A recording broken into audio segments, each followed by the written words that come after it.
we post it online after for future viewing. So you'll be able to go online to the city's consultation website and watch this back if you would like to in the future.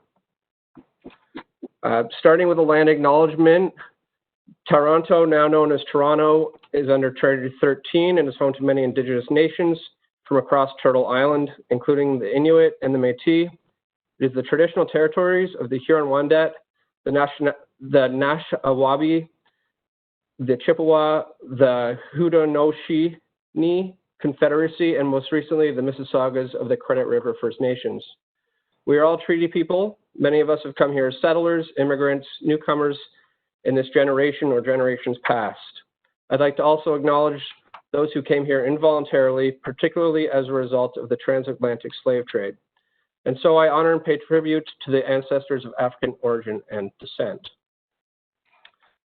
So the meeting agenda tonight, we're going to have some words from Councillor Fillion in a moment after we introduce the panelists. There are then going to be two separate presentations, one on the missing middle by myself, followed by a question and answer period, and then a presentation on the Transportation Master Plan study that's running conjointly with the planning study by Arthur Lowe, with questions after that. A couple of housekeeping items for those of you who haven't used this technology before. In order to ask a question, you can either use the Q&A function and type your question in, and we will answer it at the appropriate time. Or if you click on yourself, you are able to raise your hand, and we will acknowledge you, unmute your microphone, and let you ask your question verbally. We do ask if you do raise your hand once you've asked your question, if you click again to lower your hand, so we know that your question's been answered. Just walking through our panelists tonight, we have Councillor John Fillion with us, and I'll let him say a few words, and then I'll go through the rest of the panel, and maybe, Councillor, you can introduce the other people from your office as part of your introductions. Sure, great. Thank you very much. As some of you may know, I have West Nile virus and am going through, I guess, a recovery period. I get quite tired, especially as the day wears on. So very glad to be here. I'm not sure that I'll last till the end of the meeting, but will hang in as long as I can. It is a really important meeting. We are literally deciding the future of this part of Willowdale. This is one in a series. Hopefully it's not too formal. Hopefully the online aspects don't make it more difficult to follow. It's really important to me that all of the residents really have a very good opportunity to consider all the possibilities, give us their advice, and follow what's going on. So we'll have as many meetings as we need to, whether they're large formal meetings like this or some smaller meetings with residents. But thank you for attending tonight. Please stay involved. Catherine LeBlanc-Miller, who handles my planning files, and Marcus O'Brien-Fair, who is my chief of staff, are both with us tonight. And if I don't get to the end of the meeting, I'll be checking in with them and with the city staff tomorrow to find out anything I may have missed. So thanks again for taking part tonight. Thank you, Councillor, for that. Just walking through the other people on the panel tonight. As I mentioned, we have Arthur Lowe from Transportation Planning and City Planning, who will be giving the other presentation.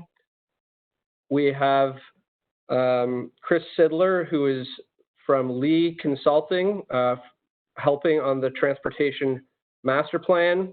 David Cooperman, who's the Program Manager for Transportation Planning in the city in North York District.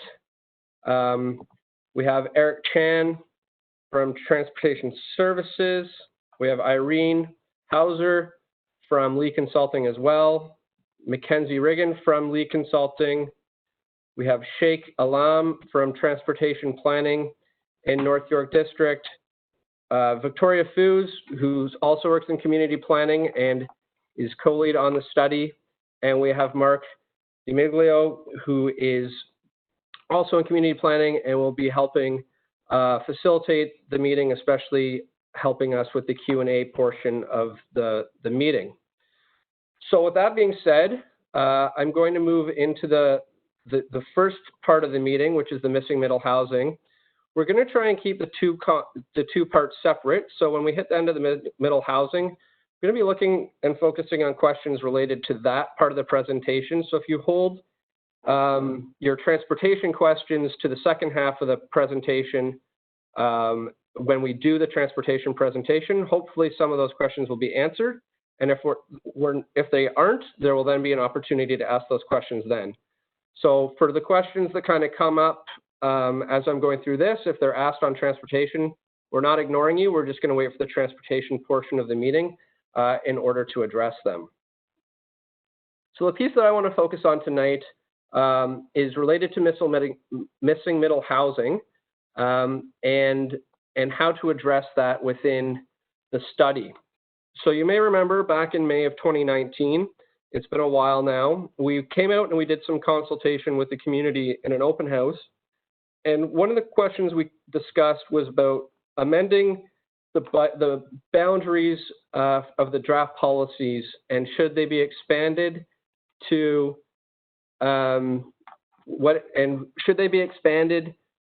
to allow for additional missing middle. We'll talk about what missing middle is in a moment. But the feedback that we got some different feedback. One was that we should use service road to determine the expanded boundaries. We heard that we should expand the eastern boundary to Bayview.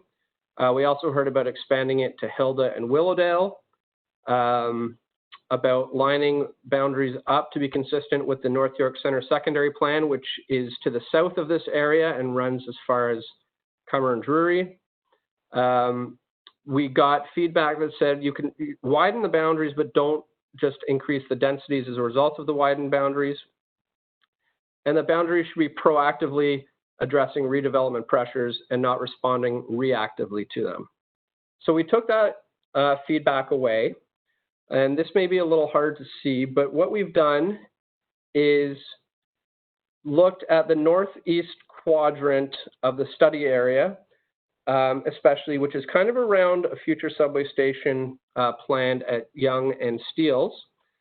And there is a zoom in of that area, which shows what we are contemplating to extend the boundary. So Steeles to Willowdale, down to Center Avenue, including both sides of Center, and then you'll see the line of Dumont. So that is the area we are proposing to add to the secondary plan.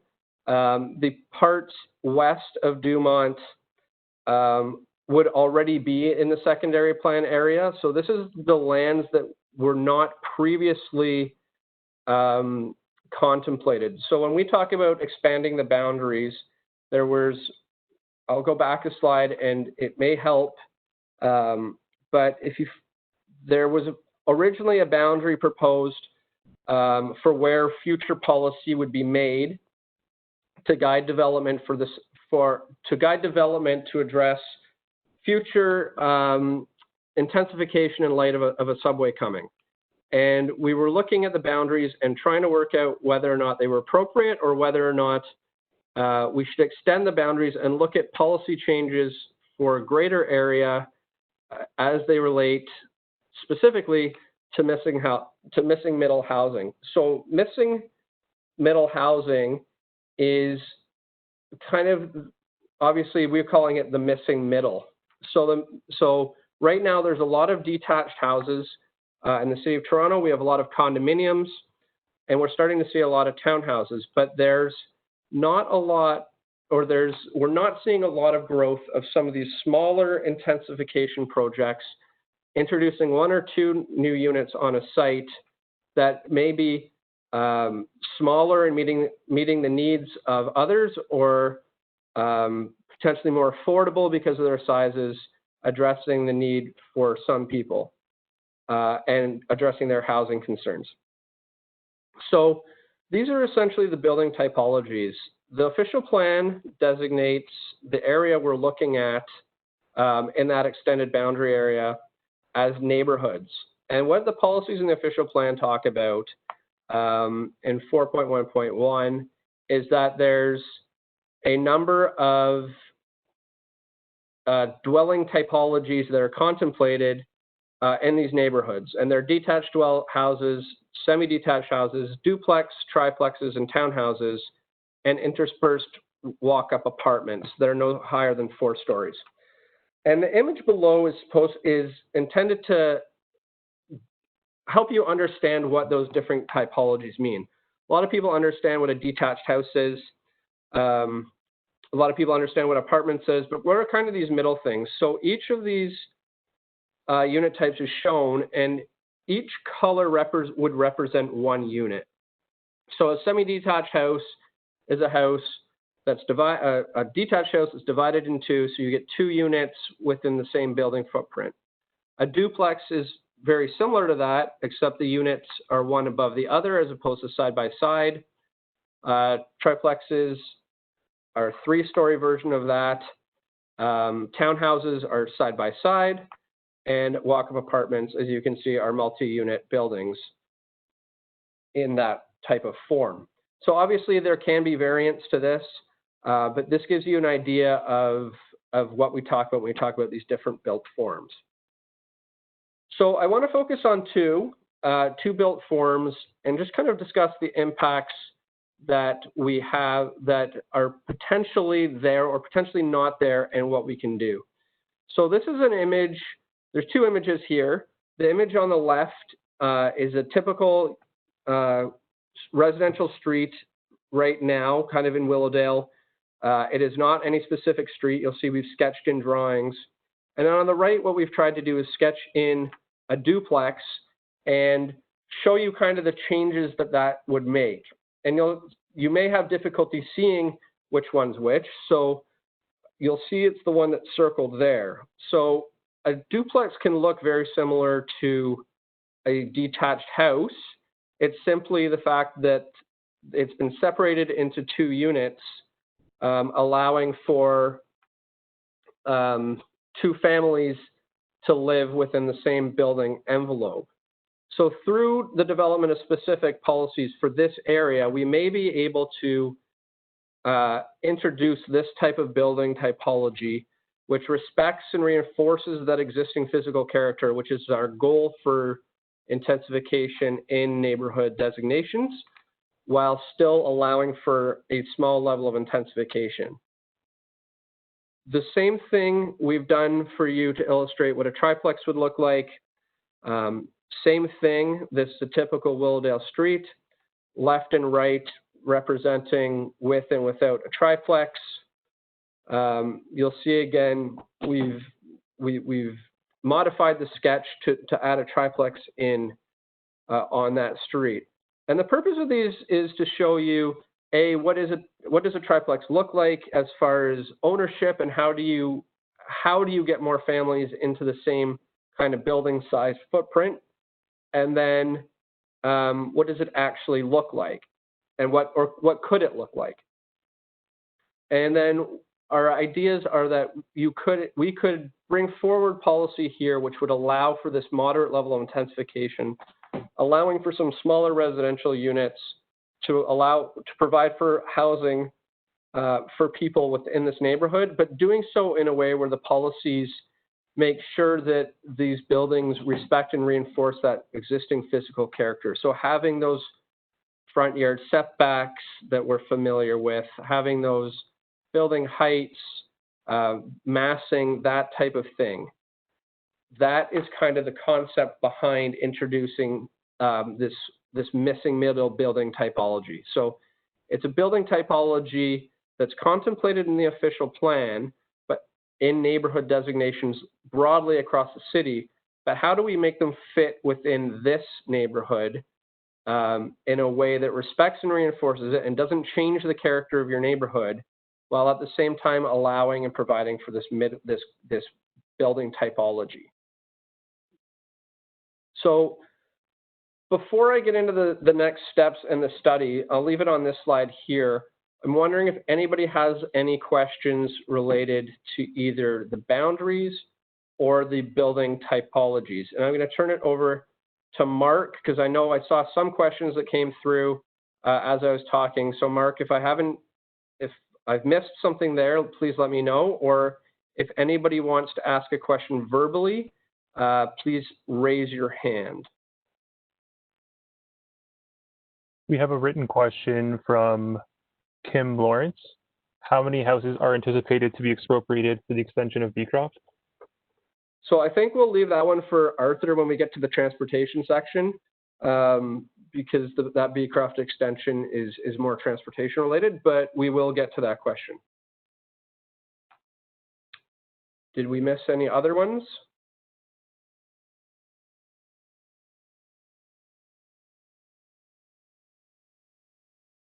We have a question from Siobhan Donnie.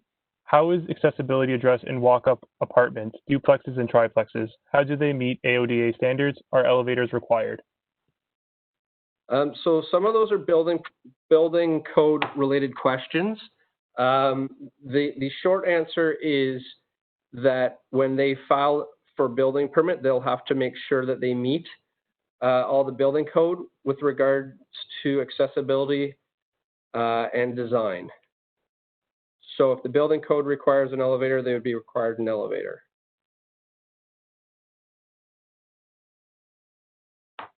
We have a question from Nathan Gomez. Is the city looking to create a community of social housing, affordable housing in our neighborhood by creating a missing middle? No, so it's not social housing. The intention here is to, or subsidized housing, not city-owned housing. The idea here is that it would be market-driven. It would be private ownership of these houses. The idea is to create a community and bolster and improve the existing community as it goes. But it would be private housing that's brought in. As a study level question, we will be looking at through the study at the area as a whole, from Drury and Cummer up to Steeles, and what community services and facilities the community may be requiring and achieving the city's goals of providing affordable housing within the corridor as a whole, and addressing that as part of the overall study. But the intention is not for these building typologies within the neighborhood to necessarily be providing all of those elements. We have a question from Matt F. Have policies to encourage such intensification been done elsewhere in the city? The city's actually looking right now kind of at this missing middle question and typology on a citywide basis as well. I'm not sure if we've got as far as policy yet, but in a specific neighborhood, but we are looking at it citywide and how to address it. And yes, so we are looking at it at a citywide level. Question from Young Jun Cho. So expanding the boundary means that you are allowing these multiple typologies within those areas? I'm sorry, can you repeat that, Mark? So expanding the boundaries mean that you are allowing these multiple typologies within those areas?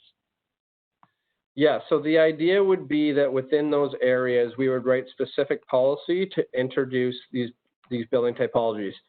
So the neighborhood designation in the official plan, which applies now, permits these building types. But on a broad level. But what the official plan also requires is that building typologies or new development in these areas meet a large number of characteristics, including dwelling type. And that is the part of the policy that we are looking to address, and making sure that while the building typology may be different than what is currently there, we introduce the building typology in a manner which addresses all of the other elements regarding massing, setbacks, heights, and that sort of thing. So it would be a specific policy written for those areas. Question from Alan. Does the study area include the lands east of Hilda Avenue? The study area includes, I'll just go back so we show you the map. The study area is the red lines, which is a broad area, and what the boundaries of the secondary plan would be as proposed by the modifications here. Sorry, my hands slipped. That would be the boundaries of the secondary plan.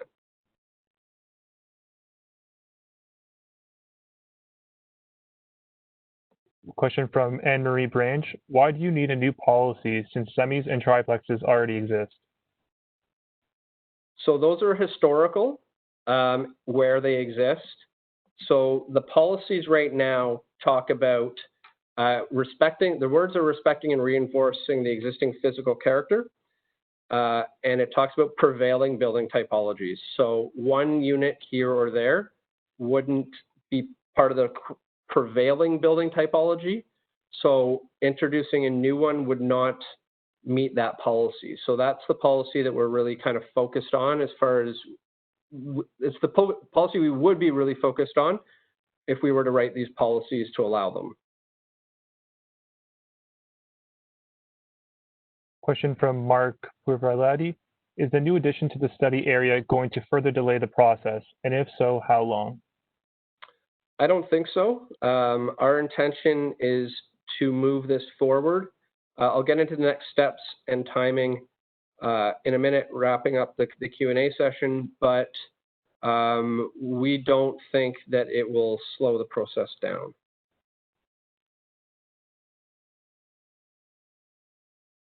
Question from Jeff Ulahan. Will all types of missing middle structures be allowed in these zones, or just one or two types?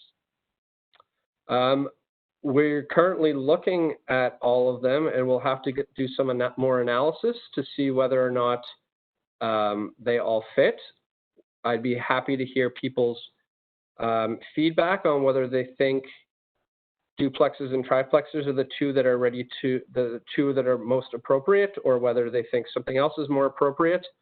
We wanted to highlight and show you kind of the idea about how do you take these building typologies and put them into the existing Willowdale fabric. But we'll do a little bit more analysis before we can 100% say yes or no. But duplexes and triplexes seem to be the most easy, let's say, to meet the existing fabric. Question from Geneva V. Do we have an idea of what the anticipated level of intensification would be in the area as a result of introducing this middle housing typology? So as far as density goes, we don't expect density to change much. What we would be looking in is more people potentially, but not necessarily on these lots. It's not intended to encourage and have triplexes on every single lot within the study area. The idea is that this would happen gradually over time. You will start to see one or two here and there pop up. But like I said, the idea is that you're providing 2 or 3 units within the same kind of building type, size, and typology as the detached dwellings are now. So gross floor area wise, we're not expecting to see much in the way of density increases. But what you would see is more families moving in into these smaller individual units. Question from Lily Chung. Which area will have triplexes, and are the triplexes supposed to match the existing plazas on Yonge? What do you mean when you say triplexes match the character of the neighborhood? So the idea would be, I'll go back to to this slide and triplexes. So we wouldn't identify a specific street or block for these these building typologies. It is more about allowing them to slowly appear throughout the neighborhood. As far as what do we mean by a triplex, we mean a triplex is a building similar to what you see now physically, but that is separated into 3 units. Usually this is done horizontally, as you can see on this slide. And when we say fitting in with the existing physical character, we tried to illustrate it here. So you have a similar roof line to the detached houses. You have similar setbacks, similar massing to what you could expect out of a new detached dwelling here. Question from Yonge proper. Does this permit subdivision of what are now single home lots? For example, semi-detached built on a previously single home lot would be separately owned? A semi-detached dwelling would allow for separate ownership for that lot to be owned by 2, yes.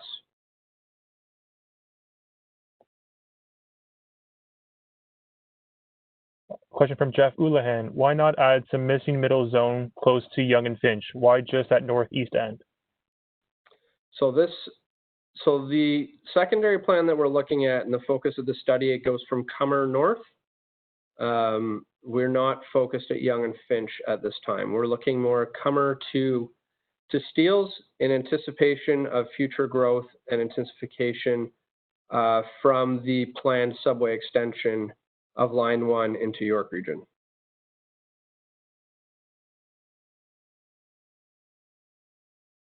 Question from Manny Dariabish.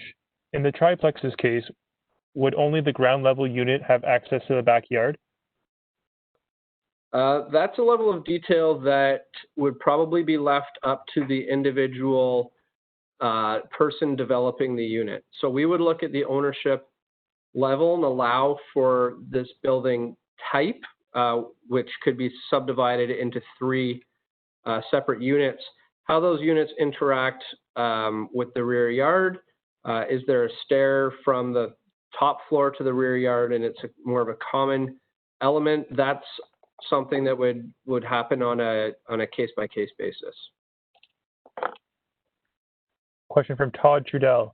Does the permission of the additional unit types take into consideration lot consolidations, or are you looking at just individual lots?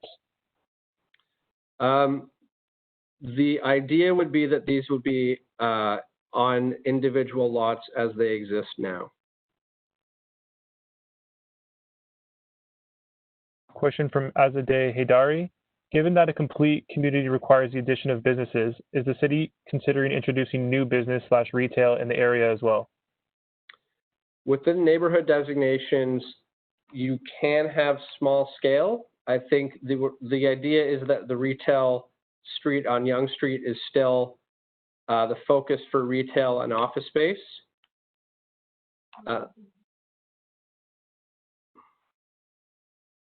Question from Nathan Gomez.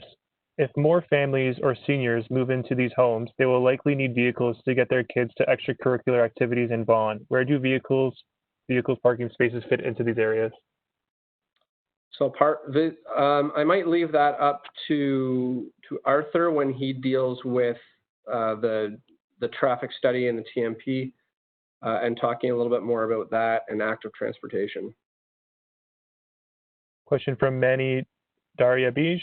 If these forms follow the same existing building forms, what would happen to the parking? Sorry, can you say that again, Mark? We'll leave that. That's another parking question, so we'll leave that for the transportation. Question from Tomasz Oltarewski. At what point during the study and subsequent secondary plan will new community services and facilities such as schools be explored? So it won't be explored at the subsequent secondary plan. The idea would be the secondary plan will include any policies to achieve new community services and facilities. We have engaged the school boards to see what their needs are. There'll be future consultation on things like community services and facilities, but the intention is that it will form part of the study, and there will be policies in place to ensure that those things are achieved through development over the coming years. And those services would be not only for future residents, but also to serve the community that exists now. One more question from Alan. Is there a plan to actively manage and regulate the various types of housing, particularly triplexes, regarding management? So if it's, I think it's a question about property management, and the answer to that is not above and beyond, but what we do now as far as municipal licensing standards goes around property standards and things like that, and our noise bylaws and that sort of thing. There's no additional regulation of a home that we're proposing. This is about allowing the introduction of this building typology somewhere where it's not contemplated right now, and then letting the market build them and supply them, and then they would be treated just like any other detached or semi-detached lot on the street. Question from Mark Purvidi. How much coordination have you had with the York Region municipalities? Are we planning to allow the missing middle houses on the south side of the Steeles, across from 40 or 70 stories in Markham or Vaughan? So we are in conversations with Markham and Vaughan, not so much at the regional level, but we understand what those municipalities envision for the north side of Steeles. But along Steeles Avenue itself, we're not really expecting this level, especially on the west side of Yonge, or the west side of Yonge. We're expecting something greater and more intense than missing middle typologies. Question from Maddie Prima. Is the infrastructure being updated, such as sewers and water? Yes, is the short answer. We will be looking at services to make sure there's a plan in place to accommodate future growth. Question from Tony DeChantis. Will all homes in the study area be affected by this plan? The policy would apply to any area currently designated neighborhoods within the secondary plan, predominantly on the east side of Yonge Street. Question from Saman Tabasage. Would missing middle housing be introduced on Finch, especially west of Yonge? Again, this is kind of outside of the study. We're focused on the secondary plan area, which doesn't begin until Finch or Cummer and Drury. Those are all the questions we have in the Q&A chat. If anyone has any hands, you can also raise your hand, and you can ask your question verbally if you'd like. We have another question from Young Jun Cho.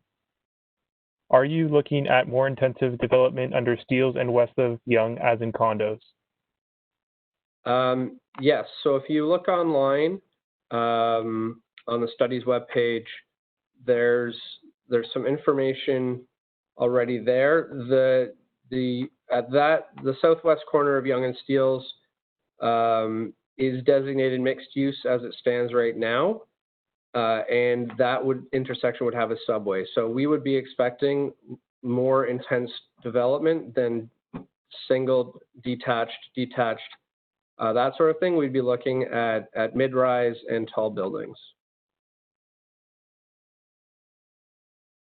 And we'll be back out to the community in the future to discuss kind of the vision and built form at that node along Yonge Street, and also at the Yonge and Cummer Drury node. Question from Azadi Haidari. Will these missing middle developments be built in empty lots or already developed lots? If already developed, then how will they be selected? So again, there's, I'm not sure that if there are any empty lots within that stable part of Willowdale, but again, this is intended to be slowly and incrementally implemented over time as sites redevelop. The city is not going to identify specific home or lot that we think this should happen on. It's something that will partly be market driven, and as people move out of their homes and sell, those are the lots that would probably occur first. But like I said, it's not something we're expecting to happen on every lot.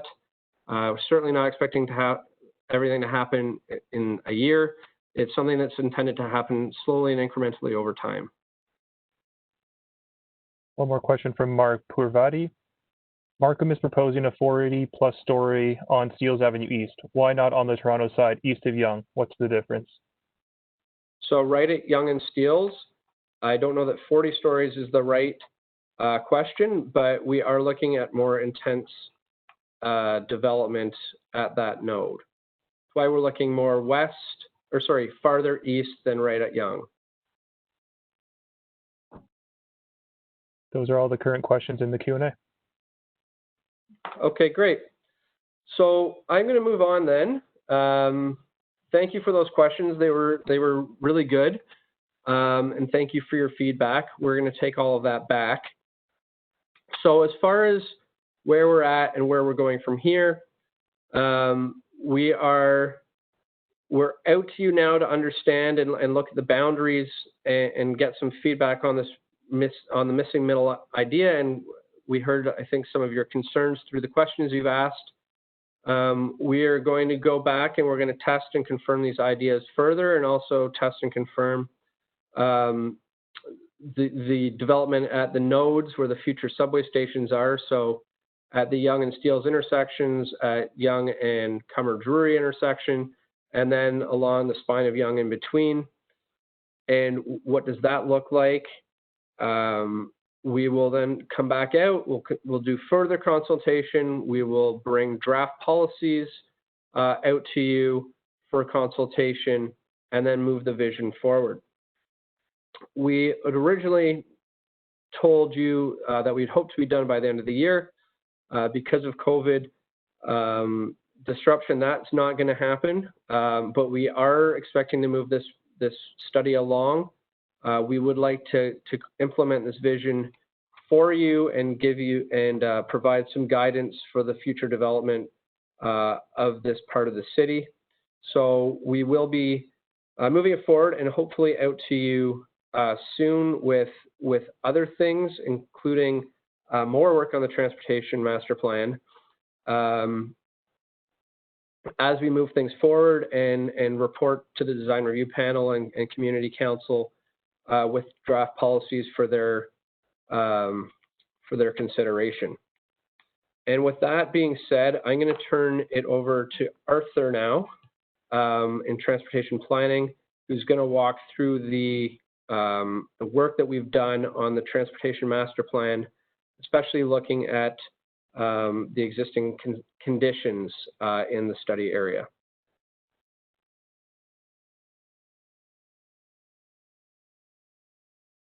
All right, great. Thanks, Guy.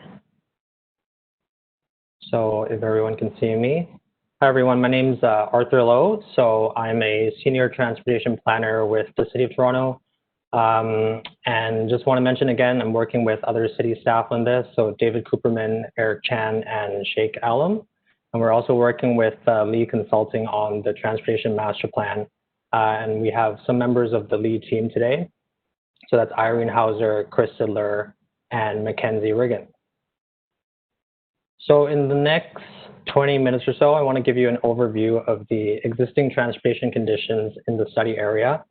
I know that there might be a fair bit of information we're trying to go through. Of course, in a typical meeting, there'd be a bit more time for you to hang around the boards and look at each one, but all these boards are on the project website, so you can look at them after, and please feel free to contact us with questions and comments up until the end of September. And we also have a survey on the project website relating to the transportation issues that we'd like you to provide us feedback on.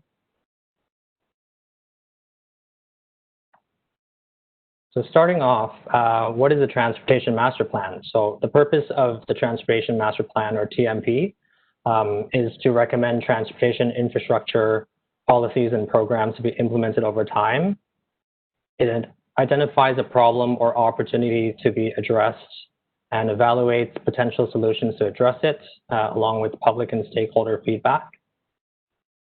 A draft TMP was prepared in 2013 as part of the Yonge Street North Planning Study, and the TMP is being updated to respond to the evolving planning context. And by this, I mean several things. So namely, the major transit infrastructure investment that we're expecting, specifically the extension of Line 1 subway from Finch Station into Richmond Hill, which Metrolinx is planning.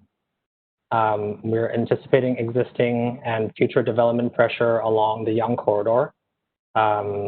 Safety and Vision Zero, which the city has adopted since 2016, is a transportation approach that ultimately reduces or aims to reduce traffic fatalities to zero based on design, enforcement, and education. Sustainability and green streets, such as meeting our Toronto Green Standard goals in things like tree canopy, and also our Transform TO climate change mitigation strategy. We're looking into expanding active transportation networks. So those are networks for walking and cycling in alignment with our cycling network plan. And also being cognizant of the technological changes that are occurring in the transportation sector, such as rideshare companies, bike share expansion, electric vehicles, things like micromobility, which means things like electric scooters or e-bikes. So in terms of the study area, our focus study area, you can see in the sort of dashed black line, is generally bounded by Steeles to the north and Finch to the south, Willowdale to the east, and Hilda to the west. So the main analysis and recommendations of the TMP will be focused in this area. And additionally, we also have an extended study area that you can see in the dashed red. And we're considering that for broader transportation context, mainly with data such as travel to and from the focus study area, and sort of appropriate future road connections. And we have been coordinating with York Region and the City of Vaughan and City Markham on their plans with future growth projections and their future transportation plans. The TMP is guided by steps in the municipal class environmental assessment process, and it has to satisfy phases 1 and 2 of that process.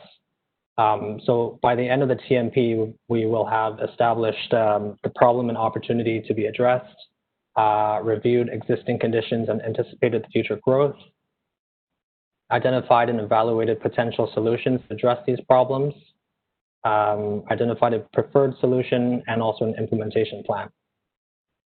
There are additional phases to the environmental assessment process, so phases 3 to 5, which will not be covered by this TMP, as that moves into the design of the preferred solution and implementation of it. In terms of timeline, as Guy said, although the TMP began early this year, this is the first community meeting, and we're bringing to you some of the existing conditions work. We are planning to have further consultation for when we're evaluating the alternative solutions and also when we identify a preferred solution, so to make sure that we have your feedback along the way. And we're planning to conclude the TMP in the first quarter of 2021. So as I mentioned, the first step in the TMP is to identify the problem and opportunity that we're trying to address. So based on our analysis, we have drafted a statement that we would like your feedback on. And this first part focuses on current conditions and problems.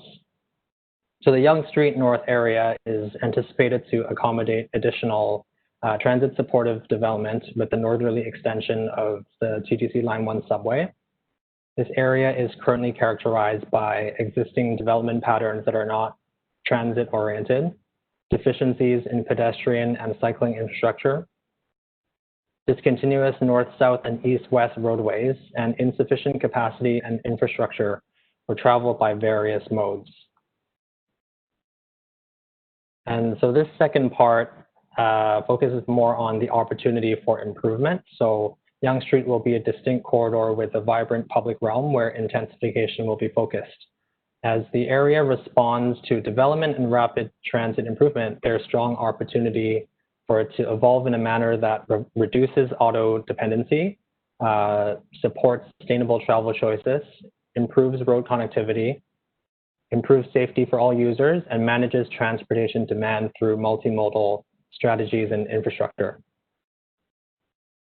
So the survey that you can find on our website is actually geared to get your feedback on this, and you can rank how important each one of these points are to you personally.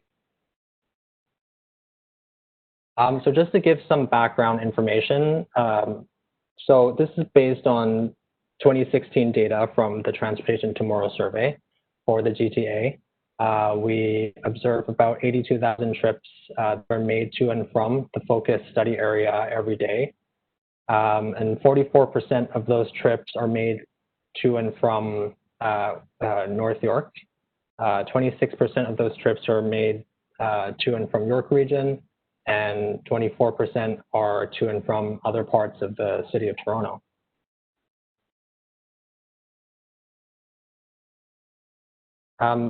So in terms of how people are traveling now, in 2016, people driving alone make up about half of trips made in the study area, followed by transit at 1/3, and auto passengers at about 13%, walking at 4%, and cycling at 1%. So there's some clear trends that we're seeing since 2006, notably a decrease in people driving alone. You can see in 2006 that was 60%, and then also an increase in transit use. And between 2011 and 2016, we noticed that auto driver mode share decreased for almost all trip lengths. Transit mode share increased for all trips less than 35 kilometers. And cycling and walking mode shares have both increased, but they represent a relatively small proportion of the total still. So because of that, we see quite a strong opportunity for increases in trips between walkable and bikeable distances. In terms of the transit network, the focus study area is well connected to TTC, York Region Transit, and GO Transit services.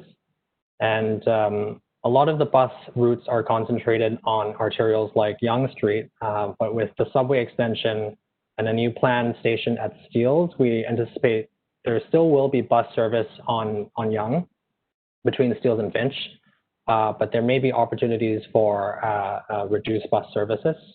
And through this work, we'll also be looking at opportunities to improve travel times for bus service.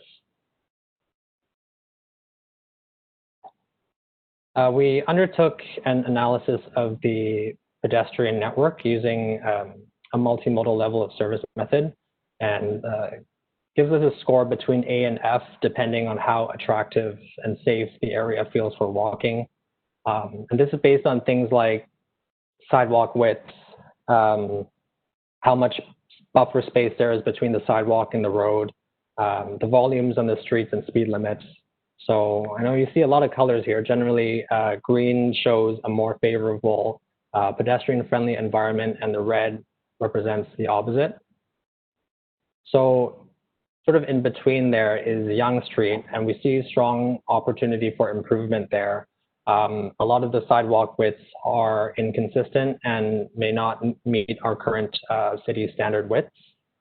And there also tends to be very little buffer space between the sidewalk and the roadway, and very little landscaping. And so you'll see a lot of red lines on east-west local streets. This is mainly identifying a lack of sidewalk on one or both sides of the street.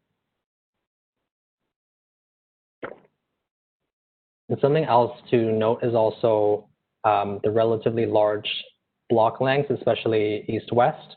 For example, the distance between Yonge Street and the intersection immediately east of it, at some locations could be over 300 meters, which we don't consider to be necessarily fine-grained and can create some problems with connectivity. And so overall, we see strong potential in this area for improving pedestrian environment.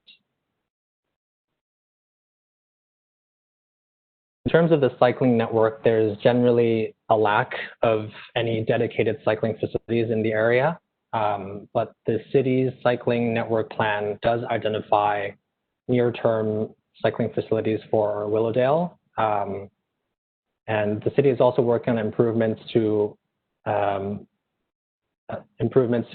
the Finch Hydro Corridor Trail. And Yonge Street is also identified as a major citywide cycling route, but that will require further study for implementing cycling facilities in this focus study area. And we also did the multimodal level of service review of the cycling conditions.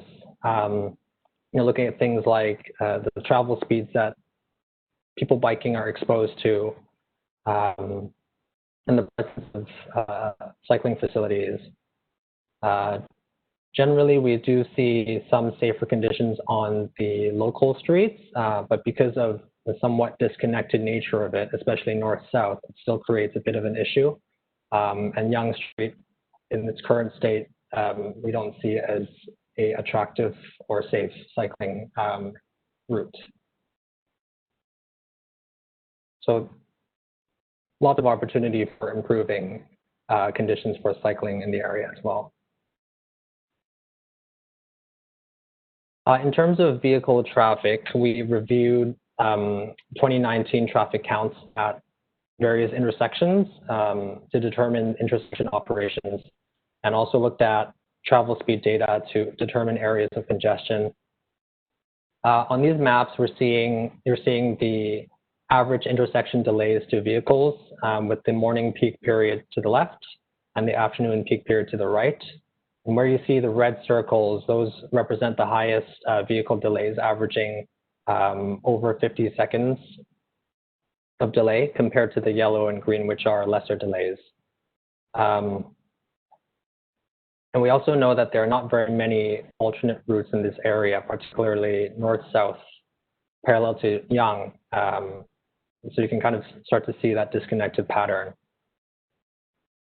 So generally from this analysis, we could see that there are clearly intersection constraints at arterial intersections like Yonge and Steeles, Yonge and Finch, Steeles and Hilda, but also Willowdale and Cummer, which we saw average delays about 50 seconds.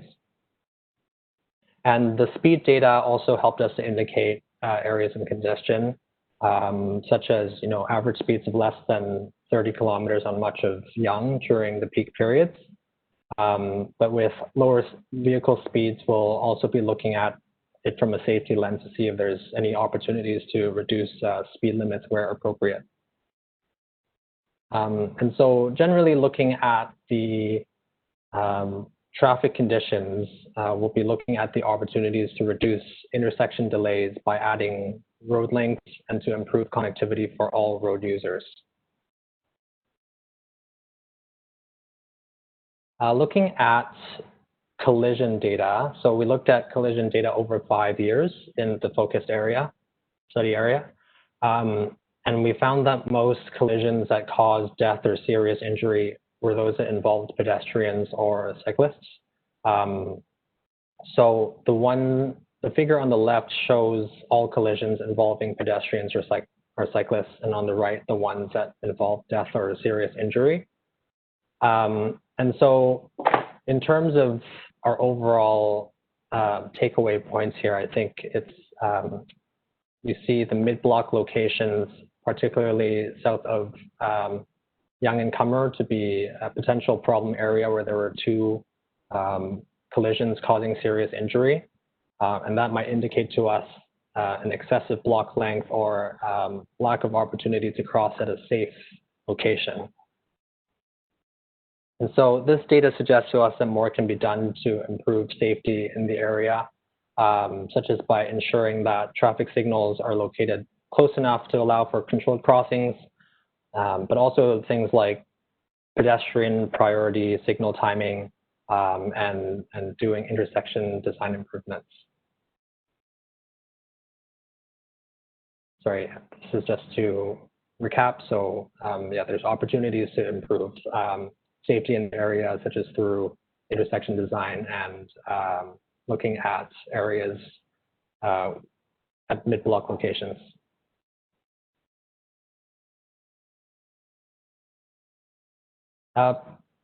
So based on our look at travel trends, we can see that overall proportion of people driving alone is decreasing slowly over time.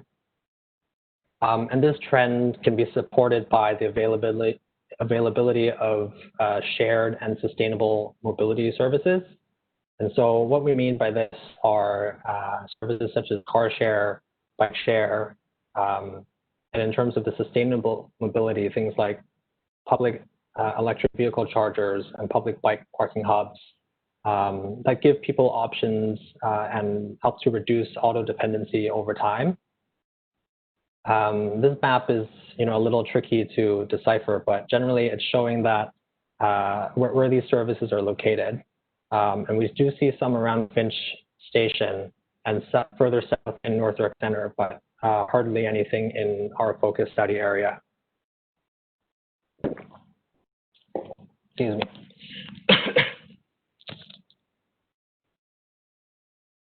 So as we proceed with the TMP, I think we have to look at recommendations to support the expansion of these facilities that ultimately help to reduce auto dependency. And we'll also want to look at parking rates for developments in the area to make sure that it's in conjunction with an area that has higher order transit service and helps to support a more travel by non-auto modes.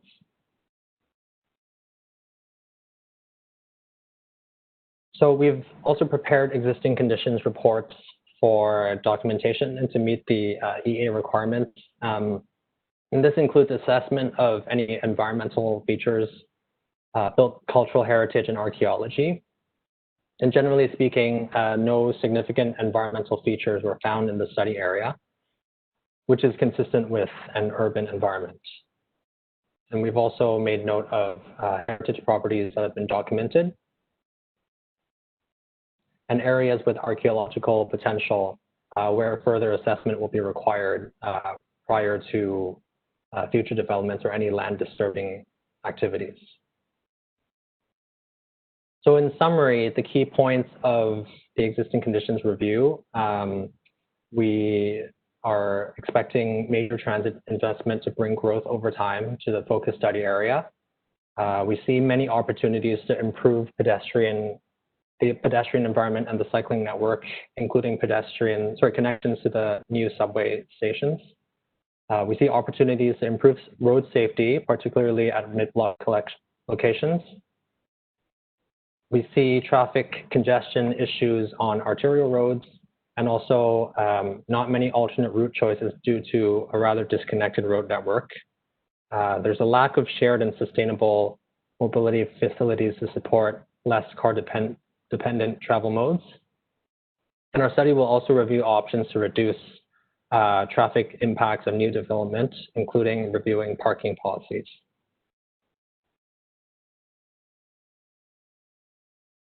So after the existing conditions review, the TMP will be moving into identification of alternative solutions, including for the road network. And so on this map, there are three types of lines. So the red one you see there are planned roads that are in the city policy already. So you're seeing the Beecroft extension there. There's blue lines where the city is working to achieve these connections through development applications. And there's also the dashed yellow lines, which you can see, on this map west of Yonge and generally in the Center Point Mall area. And these are a few potential roads that we would want to explore through the TMP. And as we enter into the stage of identifying and evaluating options, the general goals that we're trying to achieve here are to increase the walkability of the area, to improve the network connectivity and manage traffic congestion. So even though we've shown some of the potential connections there in yellow, the overall aims that we're trying to hit here with the connections are to improve north-south road connections between Steeles and Finch, and that means both west and east of Yonge Street. We want to look at addressing east-west connectivity, such as at some misaligned intersections on Yonge, and to establish a grid-like street network in areas where there isn't one already, especially in the Center Point Mall area. And certainly this is an area that we'll be looking for your feedback on, and we plan to have further consultation on this with you. And finally, I just want to mention a little bit about the evaluation criteria. So we'll be applying an evaluation criteria to assess the alternative solutions.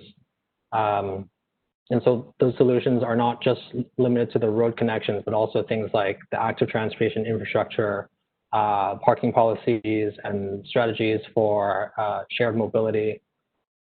So this is the lens through which we're evaluating the options we come up with.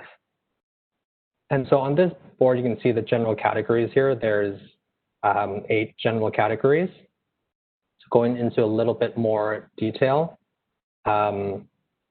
Under choice, we want to ask whether the options we're looking at will increase travel options and improve network connectivity. Under experience, are the options going to make travel more safe, comfortable, and convenient? Under social equity, will it improve access to work, school, and services for all? Under healthy neighborhoods, will neighborhoods be enhanced and will they support local travel by walking and cycling? Shaping the city, will the transportation network encourage sustainable development? Public health and environment, will the natural environment be protected and enhanced? In terms of affordability, will costs of improvements be reasonable given their benefit? And will there be affordable travel choices? Supporting growth, will economic development and goods movement be supported? So again, if you have time, please go to our website and you can give us your feedback on these criteria on the survey. So just a reminder of where we are in the whole process. So we've largely completed the existing conditions review. And so we're looking for your feedback based on your experiences as transportation users in the area, and also on the problem and opportunity statements and the evaluation criteria. And once we have reviewed this feedback, we'll be moving into development of alternative solutions through additional consultation with you, and then testing these solutions with the evaluation criteria. And then leading to the identification of the preferred solution, which we will also share at a future public meeting. So at this time, we can move into the Q&A for transportation questions. We'll start with a verbal question from David Cohen. David Cohen, you are now unmuted. Oh, yes.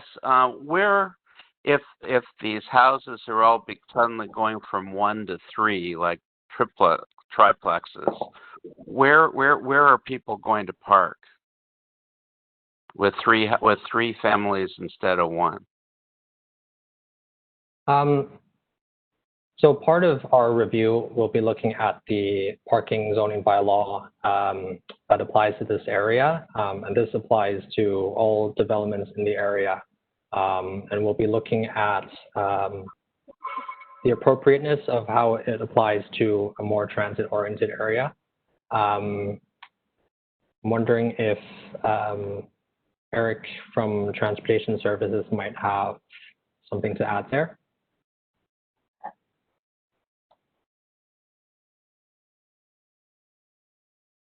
Hi. So the short answers to your questions about parking need is, as Arthur demonstrated, is that it really depends on the location of the site being redeveloped. If it is closer to transit, then obviously we will need to accommodate the potential desire for the travel mode using transit. If it is outside of the transit walkable area, then obviously the parking needs to be readjusted. Your question about where the parking is going to be located, obviously it will be part of the zoning bylaw to look at the appropriate location and appropriate space for the parking. We have a written question from Kim Lawrence. How many houses are anticipated to be expropriated for the extension of Beecroft? Yeah, so we have a separate city team working on the Beecroft extension, and this is the part between Finch and Drury. So at this time, they're in the pre-design phase and determining exactly what the design and the impacts are. So I can't be specific about where exactly the expropriations are, but I would encourage you to send me an email if you have a question about a particular area where you're wondering what the impacts are. We have a question from Beverly Thomas.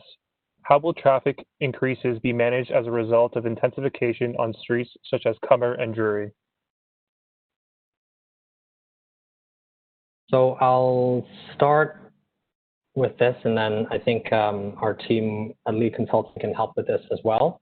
So generally with traffic-related impacts through this study, we're looking at the parking requirements for the entire area to see whether it's appropriate, whether that will lead to more transit usage and more dependence on other types of uses as one prong of the strategy, but also looking at things like expanding the active transportation network, expanding the connectivity of the street network overall to give people more options, as we see that some of the traffic right now is related to there being not many alternative routes. Would Chris from the consulting be able to add to that? Yes, you really begin to outline what we're going to be looking at as we presented in the presentation today. There was a number of deficiencies we saw in the existing network that was contributing to some of the traffic issues that you guys experience on an everyday basis in the area, particularly looking at some of the connectivity, looking at trying to improve the routes east and west across Yonge Street, north and south through the study area as well. So the more options we're able to give people, the more options they have to be able to get on alternative routes and be able to not be funneled through a specific bottleneck, which is really when you tend to get particular traffic congestion issues. Further to that, like Arthur was indicating, it's about creating choice for all modes. Giving people viable options to take alternative modes other than just relying primarily on the automobile. And once we're able to improve this, then it allows people to choose more different options and be able to blend that demand from only being primarily focused on car. Because if we're just primarily focused on moving all the vehicles or moving all people by cars, we're not going to be able to build enough road in order to accommodate that level of people for the area. So It's really looking at it at a holistic level, at a number of different options contributing into a single solution.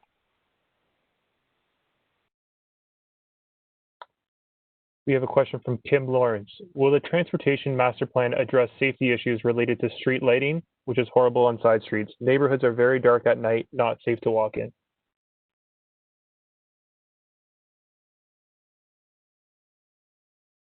Yeah, that's a good question. I think at the TMP level, we're mainly looking at sort of intersection-related and connectivity-related safety issues. But the city does do road safety reviews, and that team we are coordinating with to identify any problems that they have identified in the area. So I'm going to ask Eric Chan from Transportation Services to talk a bit about this as well.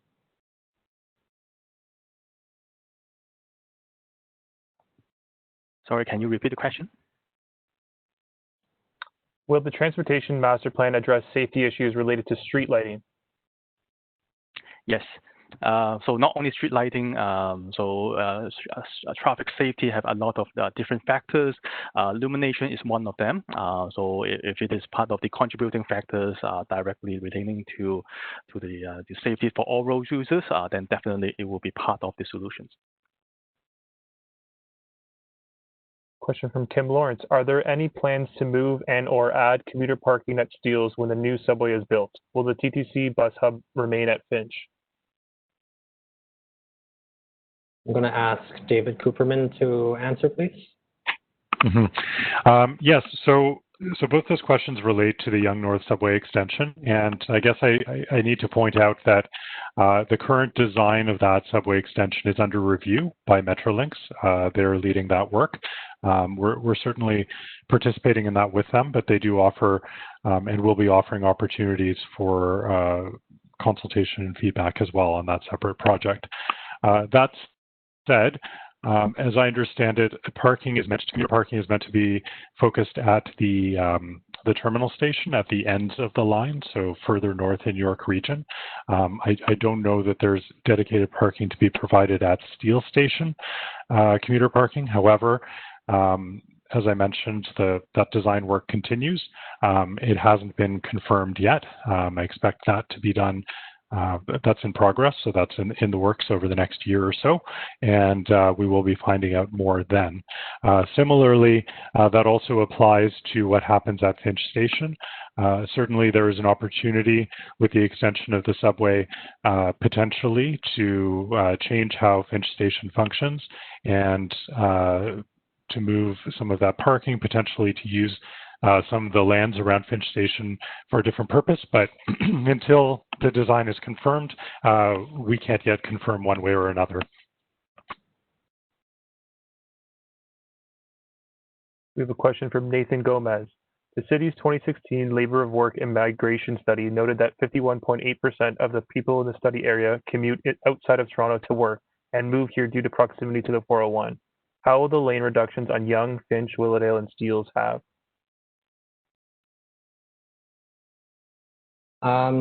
Not sure I completely understand the question, but I'm going to take it as what might potential lane reductions, what impact might it have on traffic. So again, we're taking a very holistic approach to this, understanding that there's going to be additional subway service added to the area. We are coordinating with municipalities to the north to understand what their future growth projections are. And just to be clear, we haven't proposed any lane reductions at this point here. And it's going to be part of the whole review of road connectivity and additional connections that may be needed to support some of that growth. We have a question from Gary Lamb. Given this cycling study, does this open the opportunity for Toronto Bike Share to come to Willowdale? I noticed it is now in York U area up to Bathurst and Finch.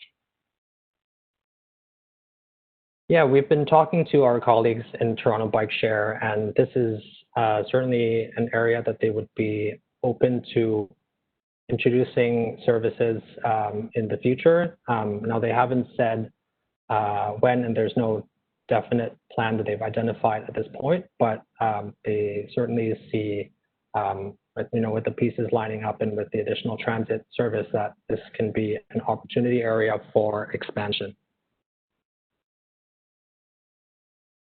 Question from Lily Chung.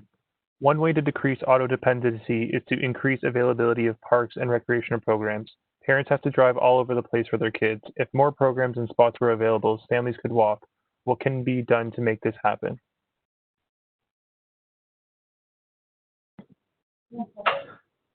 I think I answered that, Mark. We're going to take that. That's a good question. We're going to take that back to our colleagues in Parks, Forestry, and Recreation and provide them with that feedback. And we'll be consulting further on community services and facilities. Thank you. We have a question from Alexander Carino. Do the current developments along Yonge Street, such as at Cummer Avenue and Pleasant Avenue, have to accommodate for possible future transit expansion?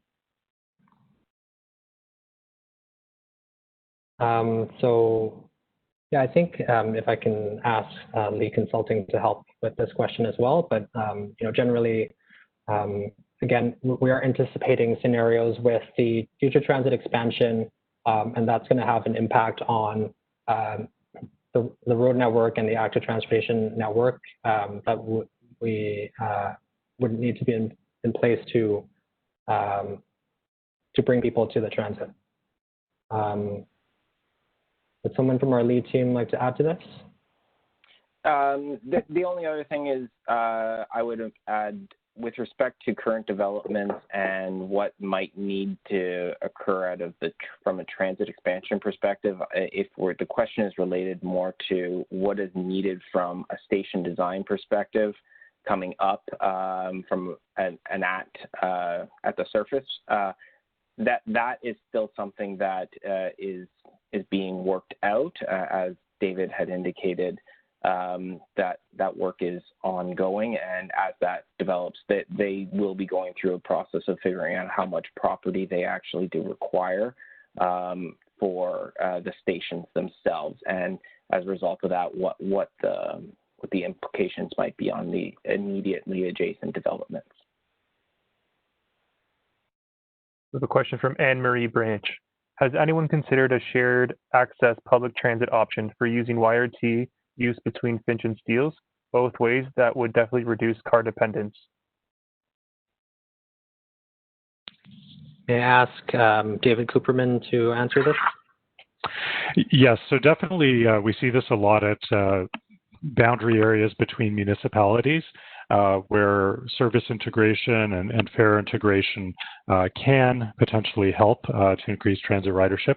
So that's something that falls under the responsibilities of Metrolinx, both of those, fare integration and service integration. So that's something that they're continuously looking at, whether there are significant improvements that could come about, who would pay for that fare integration, for example, or how would that service integration happen in a better way than it does now. So currently, all of those services meet at Finch Station. We have service coming in from York Region and then the TTC all operating into Finch Station. With the extension of the subway northward, that means that section of Yonge Street will then have subway service in the future, which will replace some of the significant numbers of buses that we currently see between Finch and Steeles, both the YRT buses and the TTC buses. So that's part of the answer, that there will be new subway service providing a lot of that service. Whether there's any additional local bus service that continues and who would provide it and who would be able to take it, whether it's provided by YRT or TTC, well, that still needs to be worked out as part of the subway extension work, and that is being led by Metrolinx. But that is a good point, and that is part of the overall Yonge North subway extension project as well. We have a question from N. Han. You gave trips to and from study area. What about through the area? Why will people walk east, west if there are no buses? May I ask our lead team to comment on how trips that are made through the area are reviewed? Sure. So rightfully so, the question that there are a number of trips that are neither originating in the study area nor destined within the study area, and just passing straight through. These are both trips that are north-south from York Region into the City of Toronto, as well as east-west as people move through. So what we're doing, and that's kind of why we're looking at that wider study area, the extended study area that Arthur had touched on, is because we want to capture those. But we're also looking at, as part of our evaluation, developing a traffic model that is looking at how the traffic is flowing through based on an entire regional model. So it's a subset of the GTA model where we have traffic flowing in and out and through the study area. So we're able to capture that, and we're able to assess the impacts of whatever we're suggesting on that flows. So we're calibrating to that. With respect to why people will walk east and west if there are no buses, David began to touch a little bit on the bus routes and how that might change as a result of the transit expansion. It's something we're cognizant of, that the routes may change as the role of Finch may change as Steele Station gets developed and where buses are going to come. As people walking east and west, it's one of the elements that we identified in our problem opportunity statements that's a real challenge for people to move east and west across Yonge Street. And it's one of the focus elements that we're going to be looking at as to making sure that there are appropriate crossing locations across Yonge Street so that it does make it for an inviting situation for somebody to be able to cross Yonge Street, that they're not going to have to walk 400 meters south in order to find a traffic signal to cross safely to come back up to just access a site that was relatively nearby if there was a more direct connection through them.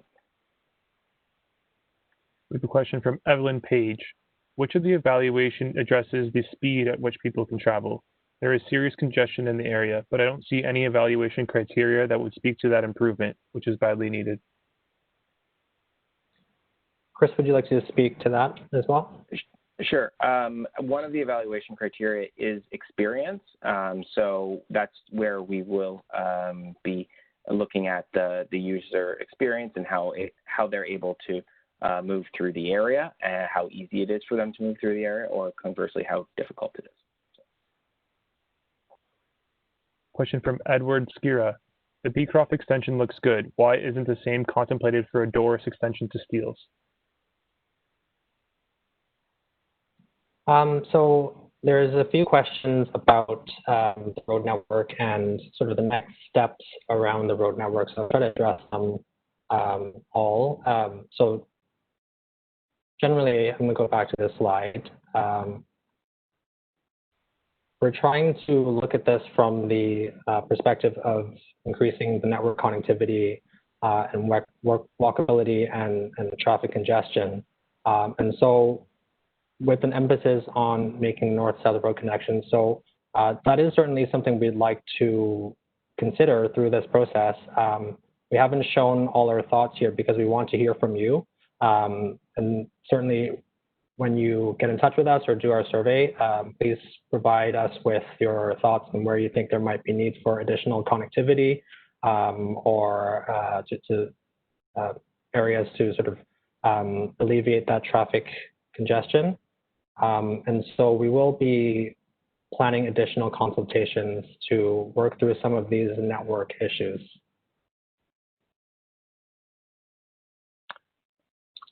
I would just add to that the current street and block pattern to the east of Yonge Street is a little bit different from what we see on the west side of Yonge Street.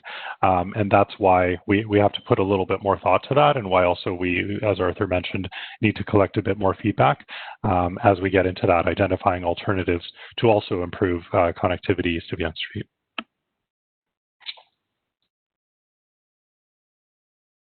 I just want to do a bit of a time check. So we're a few minutes away from 8:30. So unfortunately, we won't be able to go through all of your questions, but we do have time for a few more. So I do encourage you to get in touch with us after this meeting, and we'll be taking consultation feedback up till the end of September. And just wanted to mention that. So we can take a few more questions and then I'll ask Guy to start wrapping up the meeting. Question from Hamed Asmail. Has there been any discussion to reduce the lanes on Yonge to help accommodate more pedestrians and cycling on Yonge? Yeah, that's a good question. That's certainly something we would consider. There are implications from what the Reimagining Yonge project from Shepherd to Finch would have in this area as well. And that project is going to go back to council for review later this year. But certainly, especially with the subway extension, we are looking at potential to maybe rebalance lane space to establish space for cycling and pedestrians. We have a question from Brigitta Ant. How many lanes of traffic in each direction are you proposing for the Beecroft extension?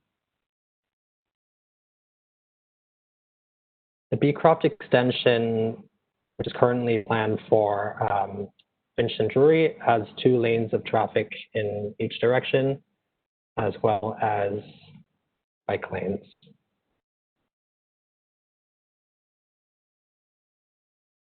Sorry, I think we will have 2 more questions and that. We have a question from Young Proper. We have a question from Nathan Gomez. Lane reductions are being planned on Willowdale, Finch Avenue East, Seals Avenue West, and Yonge. This will encourage more cars into our neighborhood in the planning area. How will this discourage while enabling drivers to get to the 401?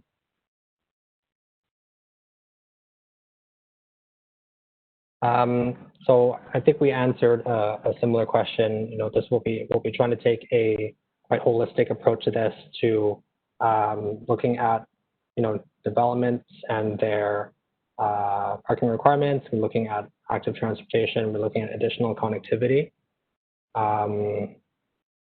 Wondering if someone from our lead team would like to add a little bit more to this. Yeah, so as I indicated, that we will be looking at the impacts of this through using a traffic model. So that is the meso model. So it's we're able to test how people are moving and changing their routing through the area as reductions to lanes on routes are made. So as those are introduced, we will be able to see what that impact is, what other constraint points do result, and what other recommendations we may need to do in order to help manage that traffic. At the end of the day, it's our goal to make it easier for people to move through here. And not to create a bottleneck congestion.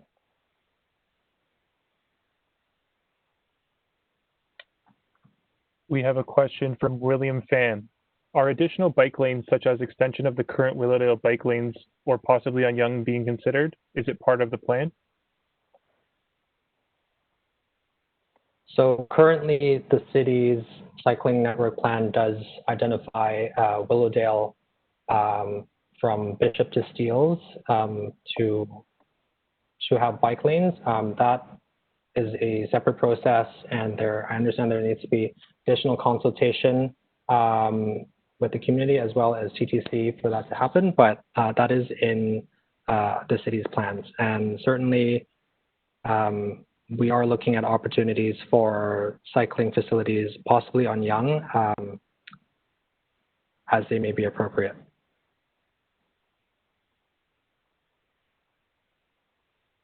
We have a question from Gord Schmidt. If the subway extension occurs and there is a drop in buses on Yonge Street, would Yonge Street still require 3 lanes northbound and southbound? This is something that we'd be looking into, understanding that the transit capacity, some of it will be undertaken by the subway. So there is an opportunity for us to review whether the existing 6-lane configuration on Yonge Street makes sense. So if I can ask David to speak a little bit more to this as well.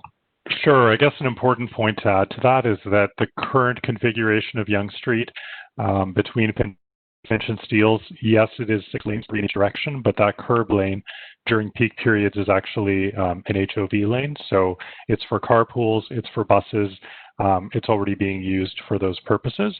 So that would also have to be considered when we're deciding on the future cross-section of Yonge Street and how it looks between Finch and Steeles. We'd have to look at how many vehicles it's moving and also what purpose it's serving. So right now, the curb lane is moving a lot of buses as well. Since some of those passengers, many of them, will be moving on the subway in the future, that's something that we would look at as a possibility. But again, we'd have to do some more analysis to see if that logically follows. We have a question from Evelyn Page. One issue that causes congestion is the lack of left and right turn lanes, often limited by developers building so close to the road, so there is no space for right turn lanes. Would this transportation plan work to improve this issue? At a general level, yes, the TMP will be looking at high-level congestion issues and connectivity issues. With specific developments, when we review them, we do look at the need for additional turn lanes as needed. Eric, is there something you would like to add to this question? As a typical approach, we will look at the level of service, whether the turn lanes does improve the flow, the circulation of the traffic. Then if it is so, then appropriate lane and the appropriate signal timing and all that will have to be adjusted accordingly.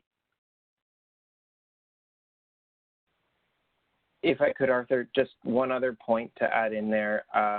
One of the ultimate recommendations of the TMP would be the road network with an assigned right-of-way width. So we are working towards that as a goal. So if we do identify a location that specifically needed turning movements, that would be incorporated within that right-of-way width. Thank you. We have a question from Young Chu.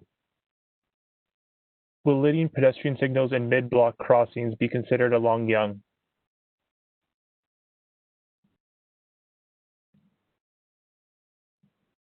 The short answer is yes. In fact, we do have a road safety plan that's already been done for this part of Yonge that the TMP is feeding into. And so one of the options that are suggested for intersections that may have issues with safety are leading pedestrian signals and also looking at additional locations to cross mid-block.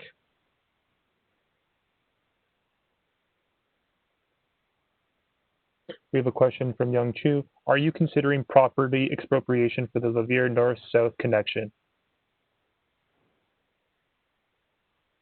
So generally, the TMP level will identify any road connections that would be appropriate to move into the next step of the environmental assessment process, which more closely identifies needs for property expropriation. So at this point, we wouldn't be getting into that very much, but the TMP does have to identify an implementation strategy for how we envision these road connections being realized, whether it's through developments or through city capital projects, for example.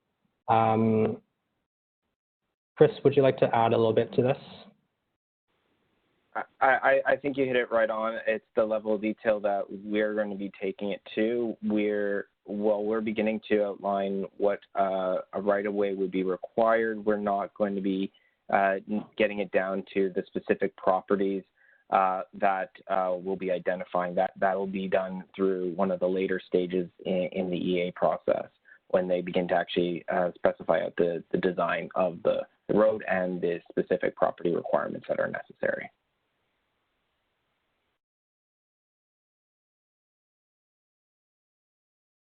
So I think those are the questions we will go through today. Thank you very much for your questions and your very helpful feedback. And once again, don't forget the survey that we have on our website, and please contact us if you have additional comments. So Guy, did you want to wrap up? Yeah, thanks, Arthur. Thank you for that. I think that was really helpful. And thank you, everybody, for your questions. I'm sorry we didn't get to all of them. There are materials on the study webpage, and you'll see the link that's up right now. It's also in the notice. There's materials up there that go into some more depth, especially on the transportation background work that's been done. So please go look at that. You can scan the QR code that's on your screen to go to the transportation study, or there's a link on the study webpage as well to fill out that survey. The more people who fill it out, the better. So we really appreciate you providing that feedback. If you do have any questions or comments, we are more than happy to answer them via phone or email. Please reach out. In order to provide one point of contact, you'll see my email there, but they will go to the relevant people on the team to provide their feedback to you. So the transportation questions will get filtered to the TMP team to answer those questions. Lastly, just before I say goodnight to everybody, Catherine or somebody else from the counselor's office, if you had any closing words, I promised I'd offer the opportunity. So just wondering if you had anything to add. Sure, I'll take you up on that, Guy. It's Marcus, and just want to say thanks to all the staff for making themselves available tonight and providing us with answers to some of the great questions that were coming in. And especially want to thank everybody that's been on asking questions. This is obviously a fairly new format for us in terms of engaging the community and public consultations, and been blown away with how many residents have been on tonight and actively engaged. That hasn't always been the case when we've been discussing some of these issues in the past. And as John mentioned off the top, these are absolutely critical long-term decisions that are going to shape the future of our neighborhood for a long time to come. So I think this is a starting point. There will be more opportunities along these lines in the months ahead. If you haven't had a chance to get a question answered tonight and are having trouble getting that answer, I would certainly invite anyone to email our office at counselor_fillion@toronto.ca and make sure that you're all on the counselor's email list, because much of this information will be going out, furthering the discussion, making sure that links to the surveys and all of that sort of stuff has been shared. If you're not on that email list, you can sign up right now at johnfillion.ca. So thanks again for being part of the conversation tonight to everybody, and we'll look forward to carrying on the conversation soon. Thanks, Marcus. I really appreciate it. So that's a good point. This is certainly not the last time we're going to be consulting the community on this. We expect to be out probably in the near future, especially on the transportation, and then moving forward on the vision, on the built form and the community services and facilities and those things. Out to the public again.